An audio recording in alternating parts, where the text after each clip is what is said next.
Welcome to the Knackler's workshop. I'm Paul. This is Hotchpotch number 4 and I will talk about, hang on, why don't you just get a cup of tea, sit down and just let me ramble on for a while.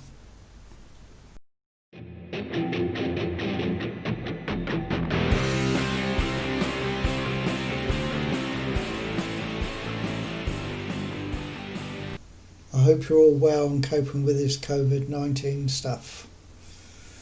This last week in the UK we've had a little heat wave and temperatures have been above 30. I quite like the heat, so it's not been too bad for me. But now, as I record this video, it's raining outside. I guess that's just the fun of living in England. So first of all, I want to say thanks to everyone who has watched my videos and subscribed. I've been quite surprised how well things have been going when you consider I don't do much other than talk and show some bits and bobs. I feel that I've got the basics of most things now, and hopefully I've laid the foundations for me to do something a bit more interesting.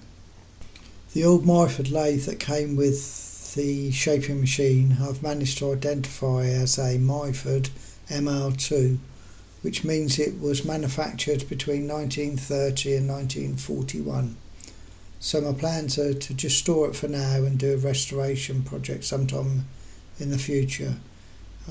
I've set up a save search on eBay for Myford ML2.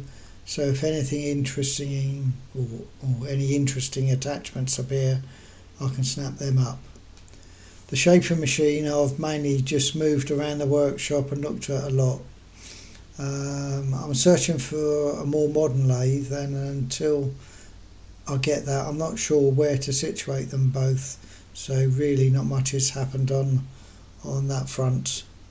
I've made a commitment to myself to to buy a modern lathe and have it set up and running by the end of September at the very latest. Currently I'm looking at a 𝗲𝗏𝗒𝗄 one, and I spoke with 𝗲𝗏𝗒𝗄 this morning, and they're still on target to get something to meet these time scales. But until then there's not much I can do in the workshop. I'm really sort of comfortable down there. It's a very light and it's pretty good. I've not been doing much down there other than cleaning up my tools, and this week I've just been in there. The guys have been away, so I've been cleaning up, and I've got a few little shots of that now. Hi everyone, back in the workshop.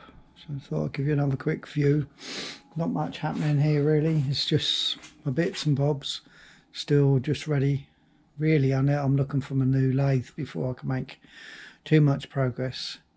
So this week the guys, or the next 2 weeks, are not in the workshop. So one of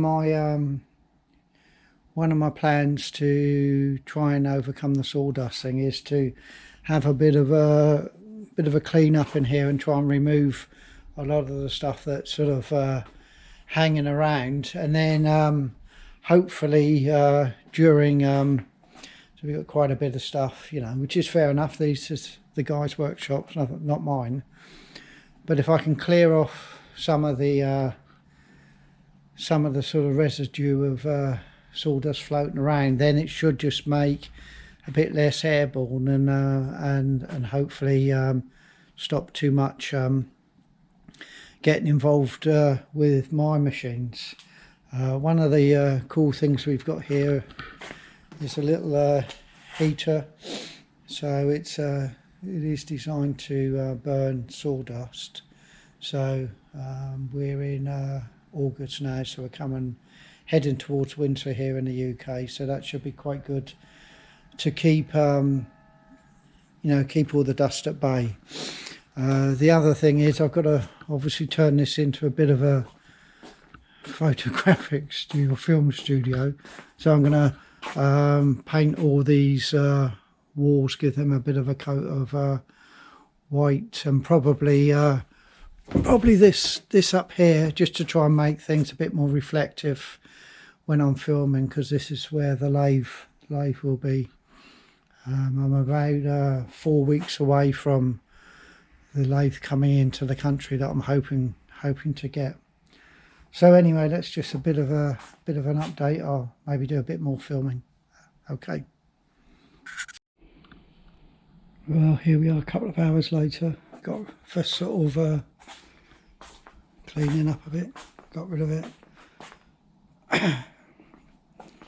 Probably should have had some PPE. I'm not too sure. I did have a restless night tonight somehow, I got a feeling.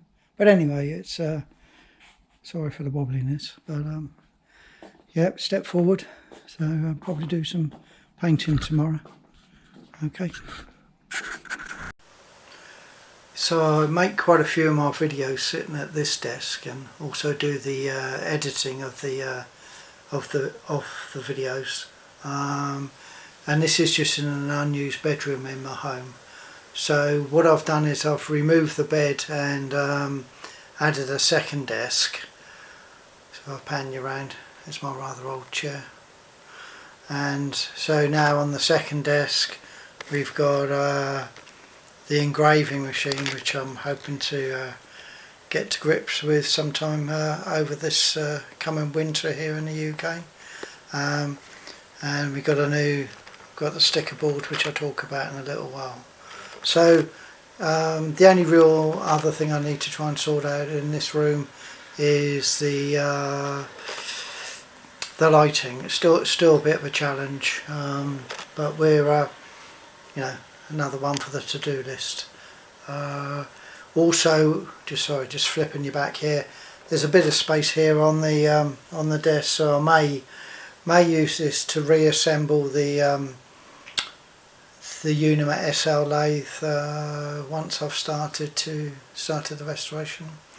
The only it really depends upon how the dust situation is down in the workshop, that I spoke about a bit earlier.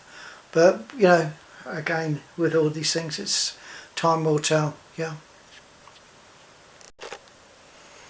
So here we have the new Knackler's Workshop sticker board. It's basically a picture frame. On the left, I've put because I was a bit over optimistic, I think, and got a rather too big picture frame. So once I put a few stickers in, it did look a bit empty. So on the left, I've put a few photos that I've taken of my old lathe, or the SL lathe, and I've also set up an Instagram account, and there's some other photos on there. So if you want to have a look at that, you just go to the About page on the YouTube, and there's a link to that.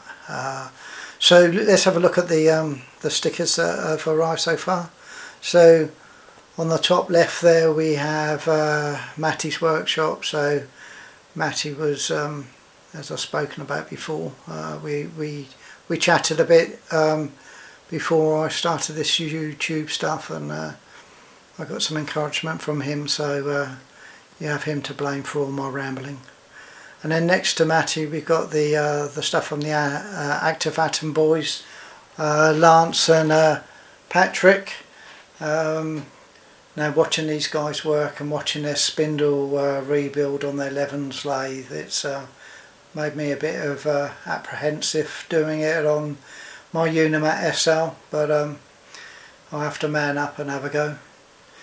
And then in green we've got Rusty Knox, just a great guy, great channel. It's very funny, and to be honest, I think everyone watching my channel watches most of these anyway, but Rusty Knox's channel is really good, and yeah, definitely worth watching. So then next to Rusty we've got Stephen's channel, Shark River Machines. So I don't think Stephen would need any introduction to any of you, as he's been producing videos for quite a long time now. So yeah, but very, very, very pleased to have his sticker on my board.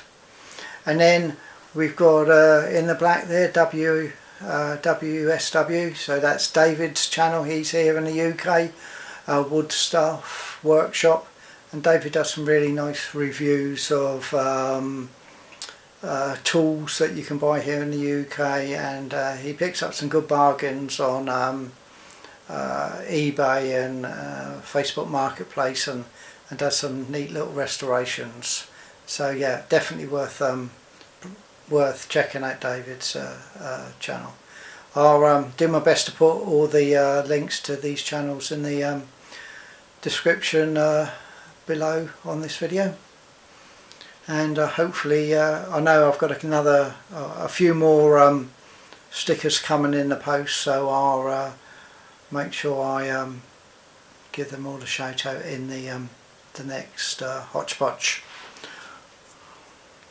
So what's on the agenda for the Knackler's workshop in the next month or so? I have one more video planned for the 𝗔𝗓𝗔𝗥𝗕𝗥 lathe playlist, and then I'm going to start the process of restoring it. I'll create a new playlist and make videos on how I disassemble each component part, clean and inspect and repair it.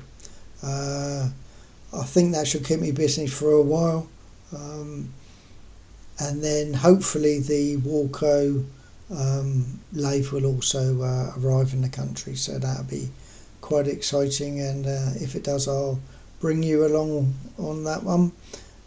So that's about it for Hotchpotch number 4. At the time of recording this video, I've got 76 subscribers and 1,800 views, which I'm truly amazed about, and I'd like to say a big thank you to all of you again for your support, and well, yeah, your support over the last couple of months. It's really been great, and thank you.